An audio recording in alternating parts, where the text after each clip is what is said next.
दोस्तों नमस्कार। मैं ओम पांडे आज मंत्राज स्टडी सर्किल की इस करंट अफेयर्स की ऑनलाइन क्लास में आपका हार्दिक रूप से स्वागत करता हूं। दोस्तों आज है 5 दिसंबर 2022 और हम आपको लेकर के चल रहे हैं PIB की खबरों की तरफ। प्रेस इंफॉर्मेशन ब्यूरो भारत सरकार, इसकी वेबसाइट से जो महत्वपूर्ण खबरें हैं वो ली गई हैं। ये UPPSC, UP SSSC, police, railway आदि जो भी परीक्षाएं होती हैं वनडे एग्ज़ाम, उन सब के लिए मोस्ट इम्पॉर्टेंट है। दोस्तों हम संक्षेप में देखते हैं एक एक करके। पहली खबर है ONGC की पहली महिला CMD के रूप में नियुक्त हुई अलका मित्तल।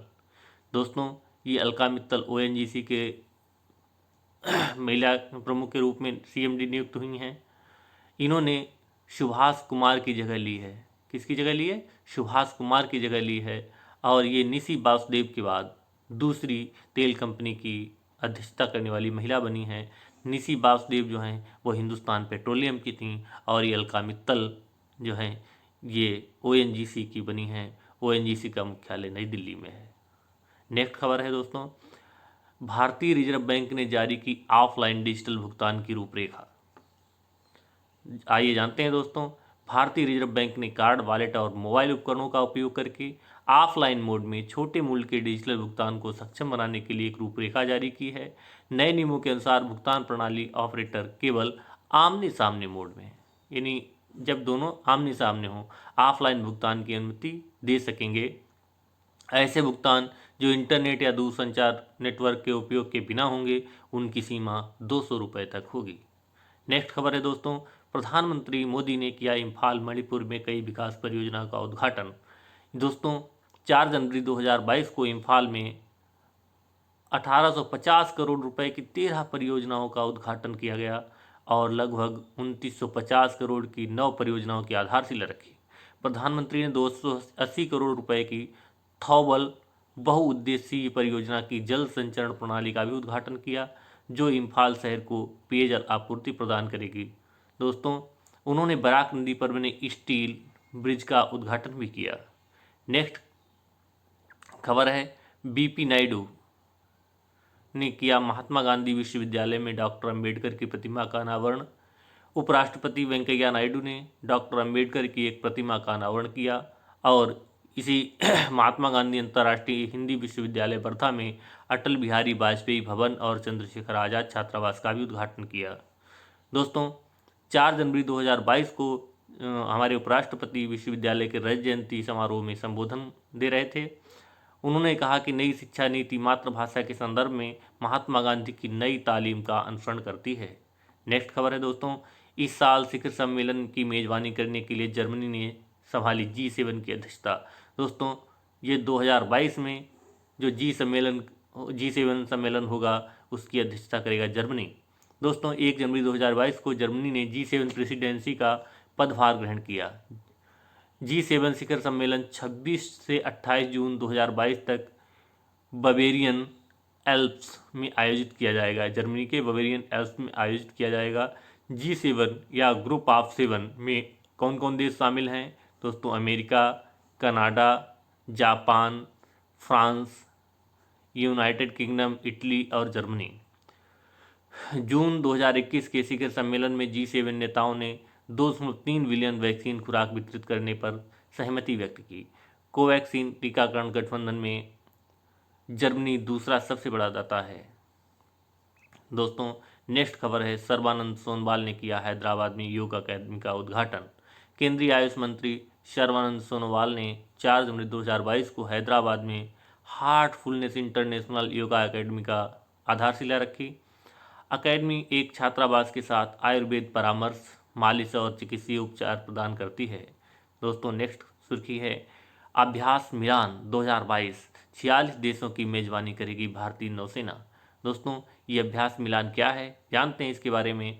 भारत ने 25 जनवरी 2022 को निर्धारित विशाखापट्टनम के बहुराष्ट्रीय नौसैनिक अभ्यास मिलान में भाग लेने के लिए 46 देशों को आमंत्रित किया है। अभ्यास मिलान के इस संस्करण का विषय सौहार्द, सामंजस्य और सहयोग है। दोस्तों 2020 में दुनिया भर में कोविड-19 के प्रकोप के कारण अभ्यास रद्द कर दिया गया था। इस अभ्यास में अमेरिका पहली बार भाग ले रहा है। नेक्स्ट सुर्खी है, शादी की उम्र पर 31 सदस्यीय संसदीय पैनल में शामिल हुई सुष्मिता देव। दोस्तों विस्तार से जानते हैं। महिलाओं के लिए शादी की कानूनी उम्र बढ़ाने के लिए विधेयक की जांच करने के लिए नियुक्त संसदीय पैनल ने 31 सदस्यों में से केवल एक महिला सांसद सुष्मिता देव को शामिल किया है। बाल विवाह निषेध संशोधन विधेयक 2021 लोकसभा में पेश किया जा चुका है और इस पर विरोध को देखते हुए ये महिलाओं पर स्थायी संसदीय समिति को भेजा गया था। विधेयक में महिलाओं की शादी की कानूनी उम्र 18 वर्ष से बढ़ाकर 21 वर्ष करने का प्रावधान है। इस पर विपक्ष के लोगों ने विरोध किया तो ये महिलाओं पर संसदीय स्थायी समिति को भेज दिया गया और उसमें 31 सदस्यीय समिति में एकमात्र महिला सदस्य सुष्मिता देव को शामिल किया गया है। दोस्तों भारतीय नौसेना के 1971 के युद्ध के वयोवृद्ध vice admiral S Sharma ji का निधन हो गया है। दोस्तों ये जो 1971 में भारत पाक युद्ध हुआ था जिसमें हमारा इसका जो क्या नाम जिसमें हमारा बांग्लादेश बनकर के उभर के आया था, उस युद्ध में जो वाइस एडमिरल थे एस शर्मा जी, उनका 3 जनवरी 2022 को 100 साल की उम्र में निधन हो गया है। वह 1971 युद्ध के दौरान पूर्वी बेड़े के फ्लैग अफसर थे। उन्होंने कमांडिंग इन चीफ के रूप में भी कार्य किया है। 1971 युद्ध में भारत ने पाकिस्तान को हरा दिया था और बांग्लादेश का निर्माण हुआ था। दोस्तों हम वाइस एडमिरल एच शर्मा को विनम्र श्रद्धांजलि अर्पित करते हैं। दोस्तों नेक्स्ट भी दुखद खबर है। 3 बार के ओलंपिक ट्रिपल जंप विजेता विक्टर सानेव का निधन। दोस्तों ट्रिपल जंप में कई बार ओलंपिक चैंपियन रहे विक्टर सानेव का 3 जनवरी को ऑस्ट्रेलिया के सिडनी में निधन हो गया। सानेव का जन्म जॉर्जिया में हुआ था और उन्होंने सोवियत संघ के लिए मैक्सिको सिटी, म्यूनिख और मॉन्ट्रियल में लगातार 3 ओलंपिक स्वर्ण पदक जीते। 1980 के ओलंपिक में उन्होंने रजत पदक जीता था। 1969 और 1974 में ट्रिपल जंप में यूरोपियन चैंपियनशिप भी जीती थी। इनको विनम्र श्रद्धांजलि अर्पित करता हूँ। दोस्तों नेक्स्ट खबर है, रिलायंस की शाखा ने किया SWREL में 25.9% इक्विटी का अधिग्रहण। Reliance new energy solar limited ने विल्सन रिन्यूएबल एनर्जी लिमिटेड का प्रोमोटर बन गया है और इसने विल्सन रिन्यूएबल एनर्जी लिमिटेड में 25.9% इक्विटी के अधिग्रहण के लिए 1583 करोड़ रुपए का भुगतान किया है। इस लेन देन के साथ Reliance new energy solar limited जो है ये अन्य फर्मों की तरह विल्सन रिन्यूएबल एनर्जी लिमिटेड में 40% से अधिक की हिस्सेदारी है। Reliance new energy solar limited एक नई निगमित इकाई है जो भारत के किसी भी उत्पाद या सेवाओं में पेशकश नहीं करती। दोस्तों नमामि गंगे नेक्स्ट खबर है। नमामि गंगे से संबंधित जी अशोक कुमार बने स्वच्छ गंगा के लिए राष्ट्रीय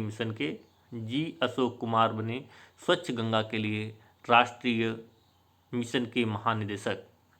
दोस्तों जल शक्ति मंत्रालय के स्वच्छ गंगा के लिए राष्ट्रीय मिशन के लिए महानिदेशक के रूप में जी अशोक कुमार ने 4 जनवरी को जो है पदभार ग्रहण किया। उन्होंने राष्ट्रीय जल मिशन के मिशन निदेशक के रूप में भी काम किया है और इसके लिए कैच द रेन अभियान में उनके काम में जो है 9.5 लाख से अधिक जल संरक्षण संरचनाओं को मंजूरी दी गई थी।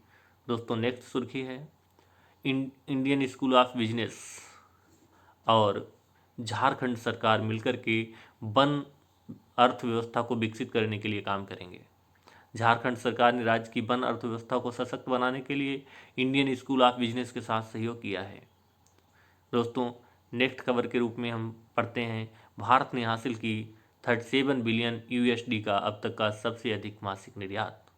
दोस्तों केंद्रीय वाणिज्य और उद्योग मंत्री पीयूष गोयल ने कहा है कि भारत ने दिसंबर 2021 में 37 बिलियन अमेरिकी डॉलर का अब तक का सबसे अधिक मासिक निर्यात हासिल किया है, जो दिसंबर 2020 से 37% की वृद्धि है। Uttar Pradesh one district one product योजना के मामले में सबसे अच्छा प्रदर्शन करने वाले राज्यों में से एक है। उत्तर प्रदेश सरकार द्वारा वन डिस्ट्रिक्ट वन प्रोडक्ट योजना राज्य की अर्थव्यवस्था को बढ़ावा देने पर केंद्रित है। दोस्तों नेक्स्ट खबर है, बिनी महाजन ने किया जल शक्ति मंत्रालय में सचिव का पदभार ग्रहण। दोस्तों बिनी महाजन IAS अधिकारी हैं। उन्होंने पेयजल और स्वच्छता विभाग में सचिव का पदभार ग्रहण किया है। इससे पहले 26 जून 2020 से पंजाब की मुख्य सचिव के रूप में भी कार्यरत रहीं। महाजन ने 2007 से 12 तक भारत के प्रधानमंत्री के संयुक्त सचिव के रूप में भी कार्य किया है। इससे पहले 2004-05 में आर्थिक कार्य विभाग वित्त मंत्रालय के निदेशक के रूप में कार्य किया है। नेक्स्ट खबर है, एप्पल बनी $3 ट्रिलियन बाजार मूल्य तक पहुंचने वाली पहली अमेरिकी कंपनी। दोस्तों 3 जनवरी को एप्पल INC बाजार पूंजीकरण में $3 ट्रिलियन तक पहुंचने वाली पहली अमेरिकी कंपनी बन गई है। 2022 में ट्रेडिंग के पहले दिन कंपनी के शेयरों ने मिड डे ट्रेडिंग में $182.88 का रिकॉर्ड ऊंचाई दर्ज की है। दुनिया की सबसे मूल्यवान कंपनी, इतिहास रचने वाली पहली कंपनी है। टिम कुक एप्पल कंपनी के CEO हैं। दोस्तों ये हमारा आज का कोटेशन है, शांत रहो क्योंकि कुछ भी हमेशा के लिए नहीं रहता, वक्त बदलता जरूर है। दोस्तों इसकी अगर हम व्याख्या करें तो यह है कि हम हमेशा अपना काम शांति से निकालें और हमें शांत रहना ही चाहिए, क्योंकि आज हम जो देख रहे हैं वो कल नहीं रहेगा। जो भी हो ये वक्त गुजर जाएगा। दोस्तों ये हमारा आज का सेशन, और आशा करते हैं कि आपको पसंद आएगा और कल से हम चुनिंदा खबरों के साथ विस्तार से आपको मिलते हैं। तब तक के लिए नमस्कार। दोस्तों हमारा चैनल सब्सक्राइब करिए और इसको अन्य लोगों तक